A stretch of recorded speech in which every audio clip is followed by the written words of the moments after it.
I came home early from a business trip to surprise my wife and found her in bed with another man. I spent the next month secretly gathering evidence and dismantling her entire life before she even knew I was planning to leave her. I never thought I'd be writing this on Reddit, but here we are. I'm a 34-year-old software engineer, been married to my wife Rachel Parker for 8 years. We met in college, dated for 3 years before getting married, and I genuinely thought we had built something solid together. She's a marketing coordinator at a mid-sized firm, always been ambitious, social, the type who lights up a room when she walks in. I'm more of the quiet, analytical type, classic introvert who prefers staying home with a good book or working on side projects. We balanced each other out, or so I thought. The first red flag should have been how she started treating our mutual friends. About 2 years ago, Rachel began making subtle comments about how boring our friend group was becoming. She'd roll her eyes when I'd suggest hanging out with my college buddies Victor Williams and his wife Jenny, people we'd known for over a decade. She started pushing for us to spend more time with her work colleagues, particularly this group of younger marketing professionals who seemed to live for Instagram-worthy moments and expensive brunches. I didn't think much of it initially. People change, interests evolve. I figured she was just growing professionally and wanted to network more. I supported it because I loved her and wanted her to be happy.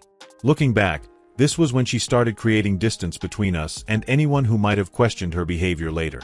The second red flag was her sudden obsession with fitness and appearance.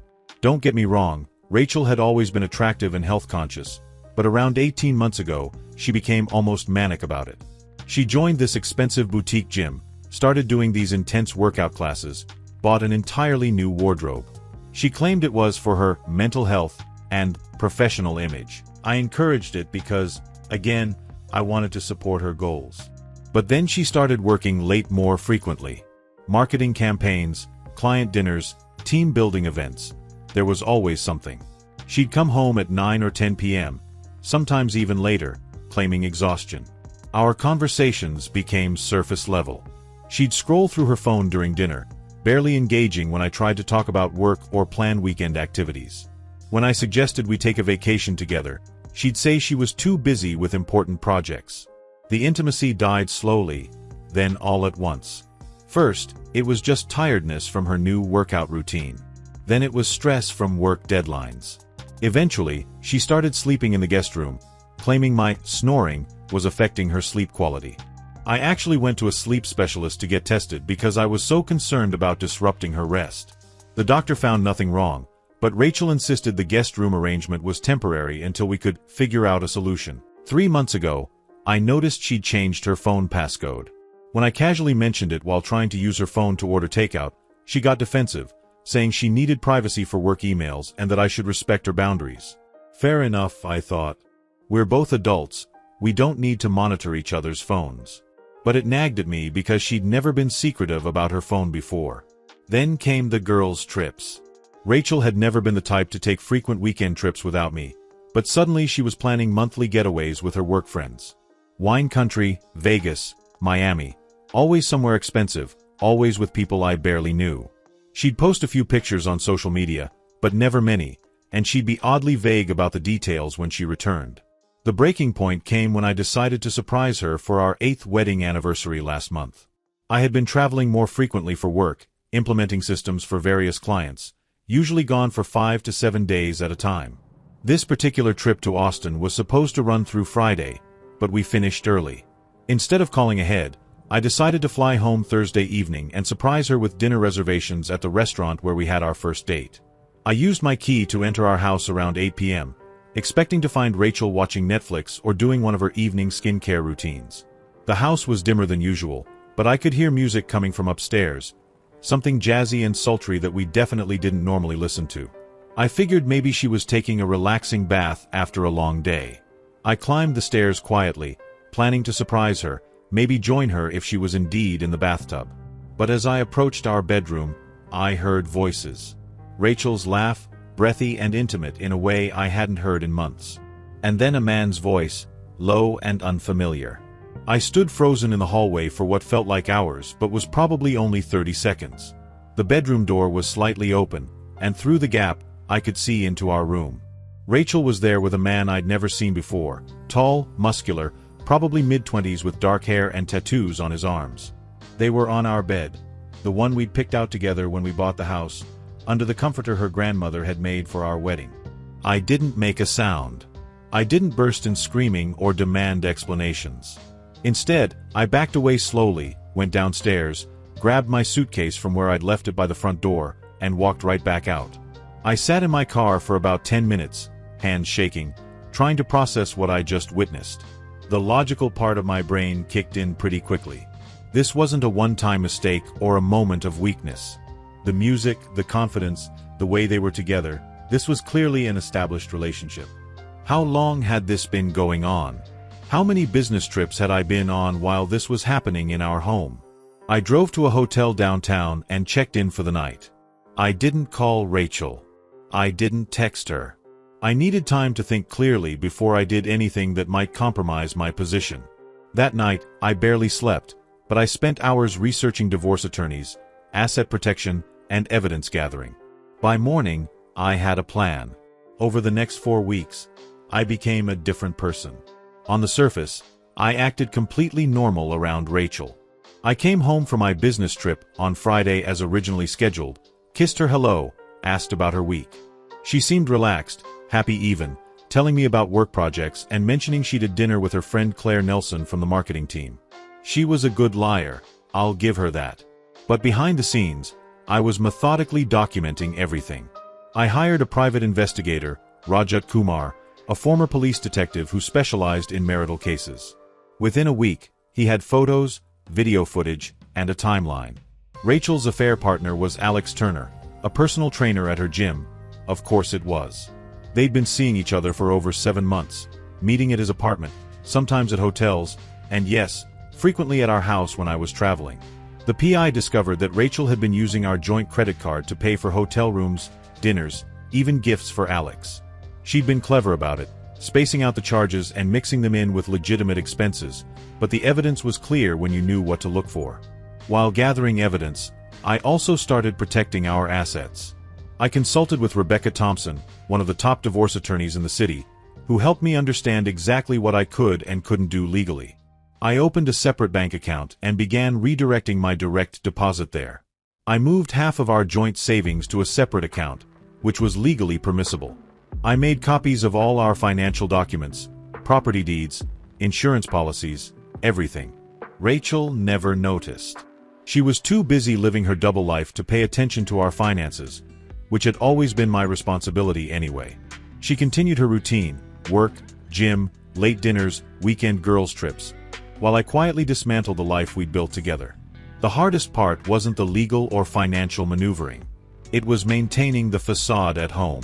Sitting across from her at dinner, listening to her fabricate stories about her day, pretending to care about her fake problems while knowing she was betraying me every chance she got. There were moments when I almost broke, when I wanted to confront her just to end the charade. But I knew that patience would serve me better than emotion. 3 weeks into my investigation, I had everything I needed. Photos of Rachel and Alex entering hotels together, credit card receipts, text message records obtained through legal channels, even witness statements from neighbors who had seen Alex's car in our driveway during my business trips. My attorney assured me this was more than sufficient for a favorable divorce settlement. Last Friday, exactly 1 month after I discovered the affair, I had Rachel served with divorce papers at her office. I wasn't there to see her reaction, but according to my attorney, she immediately called in tears, claiming this was all a misunderstanding and begging to talk. I instructed Rebecca to handle all communication through legal channels only. That evening, Rachel came home crying and angry, demanding to know why I hadn't talked to her first, insisting we could work through whatever problems I thought we had. I stayed calm, told her that I'd seen her with Alex in our bed, and that there was nothing to discuss. The look on her face when she realized I'd known for a month was almost worth the weeks of deception I'd endured. She tried every manipulation tactic in the book. First, denial, claiming it wasn't what it looked like, that Alex was just a friend helping her with a surprise for me. When I showed her some of the evidence, she switched to minimization. It had only happened a few times, it didn't mean anything, she still loved me. Then came the blame shifting. I traveled too much, I didn't pay enough attention to her, our marriage had been struggling and I hadn't noticed. Finally, she moved to bargaining. She'd end things with Alex immediately, we could go to counseling, She'd do whatever it took to save our marriage. She cried, she pleaded, she promised it would never happen again. A year ago, this might have worked on me. But sitting there watching her perform, all I could think about was how she'd lied to my face for months, how she'd brought another man into our home, into our bed, how she'd used our money to fund her affair. I told her I'd be staying at a hotel and that she should contact my attorney if she had anything important to discuss. I packed a bag and left her sitting on our couch, sobbing and begging me not to give up on us. That was 5 days ago. Since then, Rachel has tried calling and texting constantly. She's shown up at my office twice, both times asking security to escort her out when I refused to see her. She's reached out to my friends and family, trying to get them to convince me to reconsider. She's posted vague messages on social media about fighting for love and not giving up on marriage. But here's what she doesn't know yet, the full extent of what's coming. The divorce papers were just the beginning. My attorney has also filed for exclusive use of our house, citing adultery and the emotional distress of Rachel conducting her affair in our marital home. We're seeking alimony based on her infidelity and misuse of marital funds. We're going after her for the money she spent on her affair, which totals nearly $15,000 over 7 months. Additionally, I've documented her use of our joint credit cards for her affair expenses, which gives us grounds to argue for a larger portion of our assets. In our state, adultery affects property division, and judges don't look kindly on spouses who spend marital money on extramarital relationships.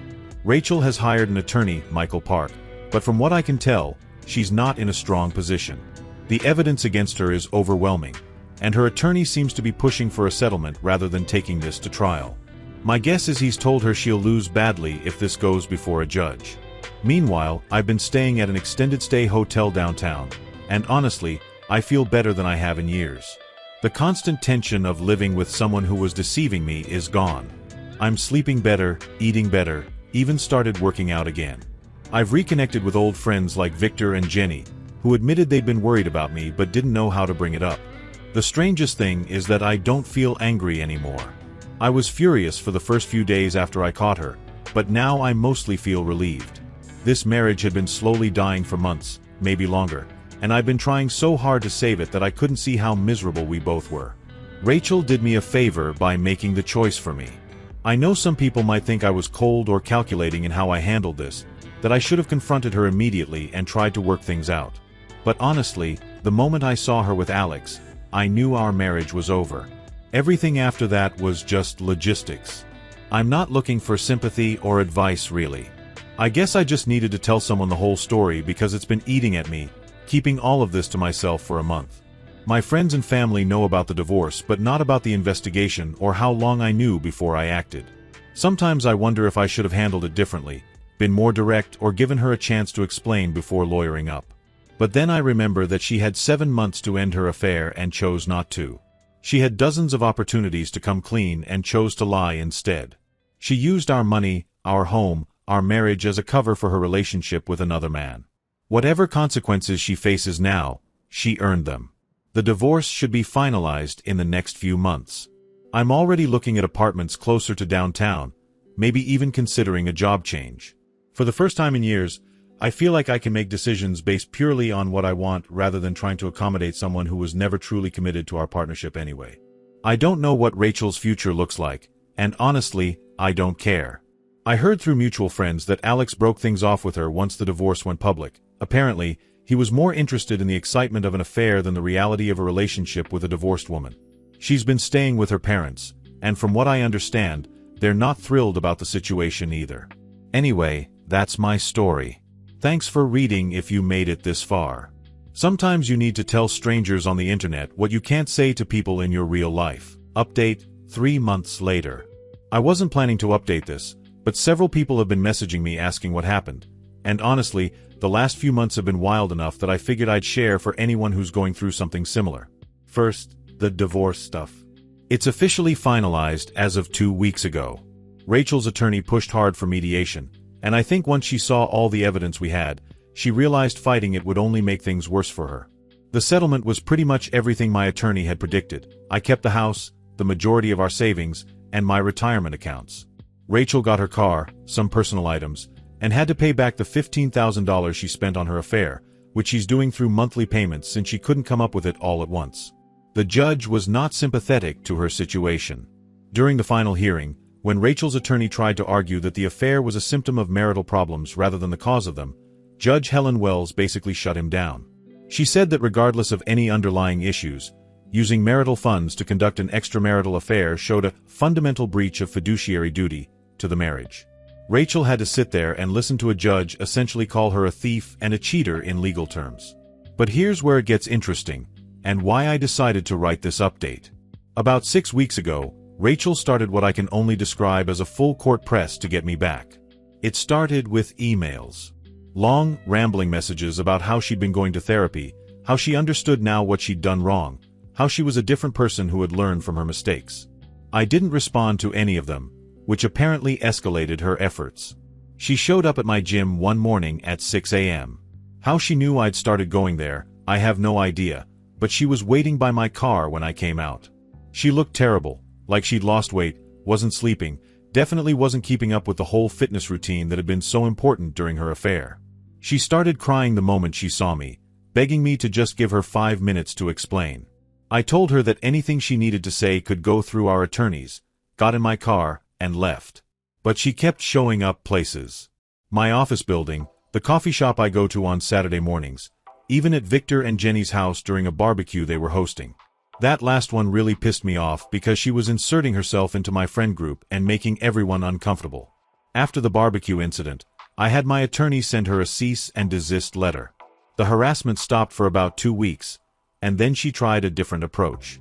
She started reaching out to my family members on social media, sending them long messages about how much she loved me and how she was fighting for our marriage. She contacted my mom, my sister, even my grandmother, asking them to intercede on her behalf. My mom actually called me after getting one of these messages, and she was livid. She said Rachel had sent her a novel-length Facebook message claiming that I had abandoned our marriage without trying to work things out, and that if my mom really loved me, she would convince me to go to counseling with Rachel. My mom told her that she'd raised me to have better judgment than to stay with someone who cheated, and that Rachel should focus on her own problems instead of harassing my family. The breaking point came about 3 weeks ago. I was on a date, my first real date since the divorce was finalized, with a woman I'd met through a hiking group, Lisa Chong. We went to dinner at a nice Italian place downtown, and we were having a great time. Lisa is a graphic designer, recently divorced herself, and we'd been talking for a few weeks before deciding to meet in person. Halfway through dinner, Rachel appeared at our table. I have no idea how she knew where I was or who I was with, but she clearly hadn't stumbled upon us by accident. She was dressed up, makeup done, like she was going somewhere special herself.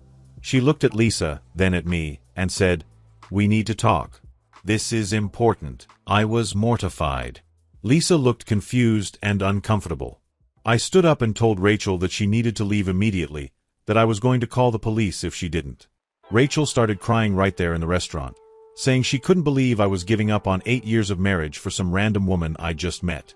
Lisa, to her credit, handled it better than I would have.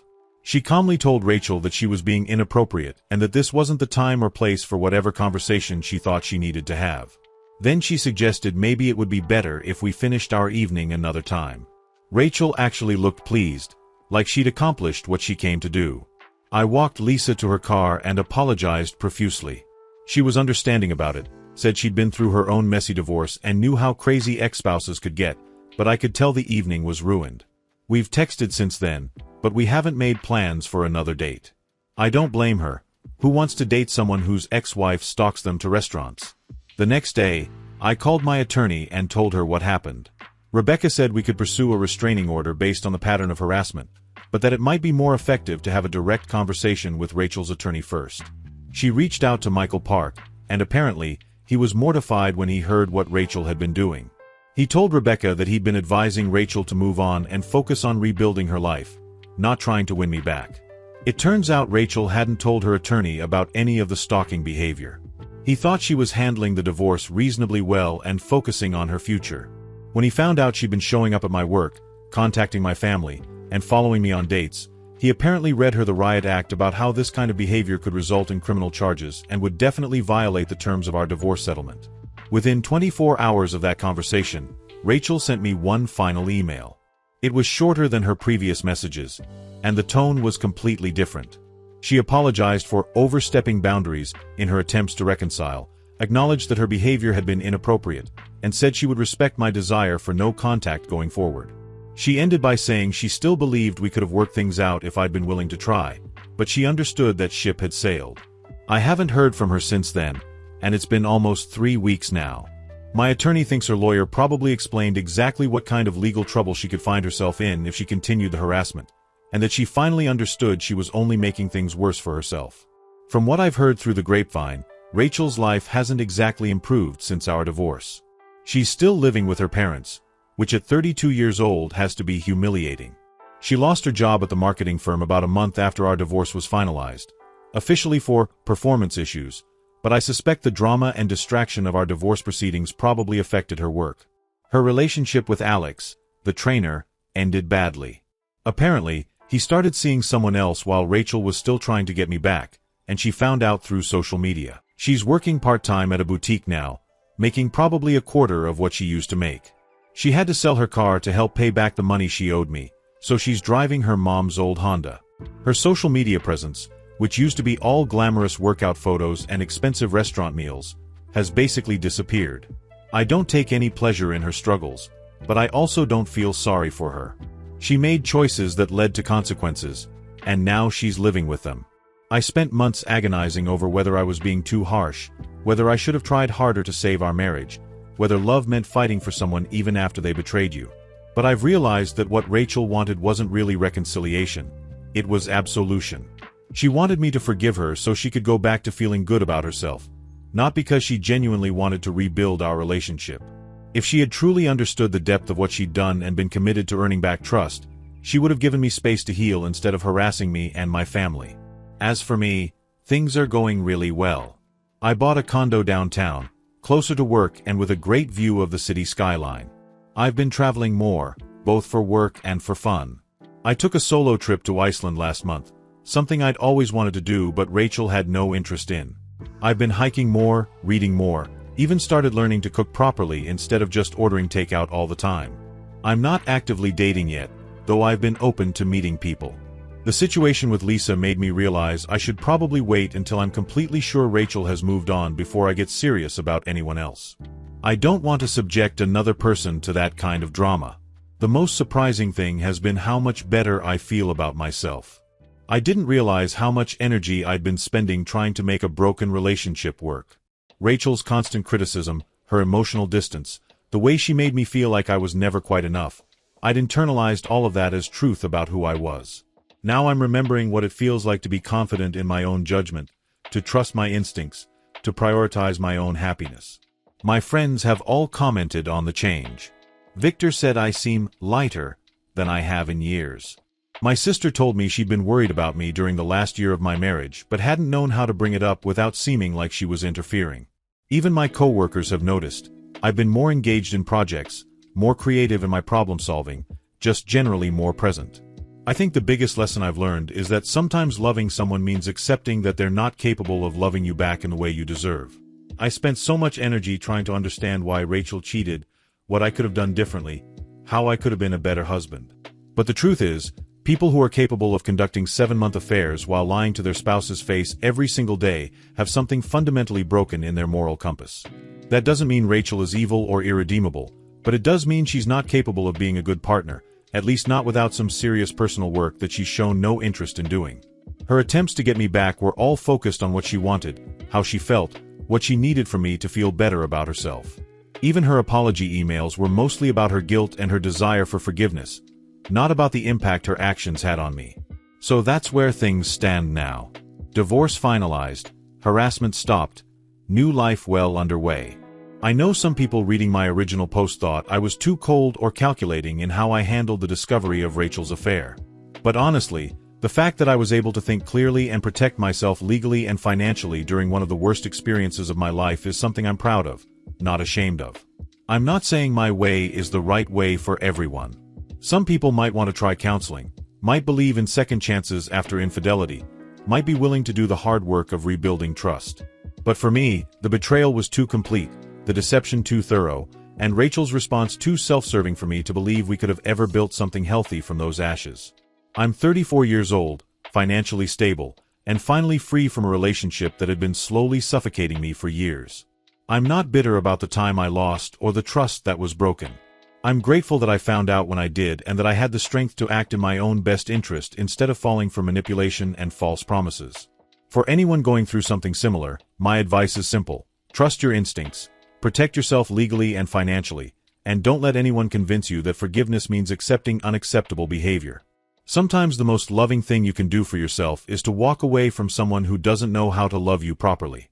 Thanks again to everyone who reached out after my original post. This community has been more supportive than I expected, and sharing my story has been surprisingly therapeutic. I probably won't update again unless something truly dramatic happens, but I wanted to give closure to anyone who was invested in how this all turned out. Moving forward, not looking back.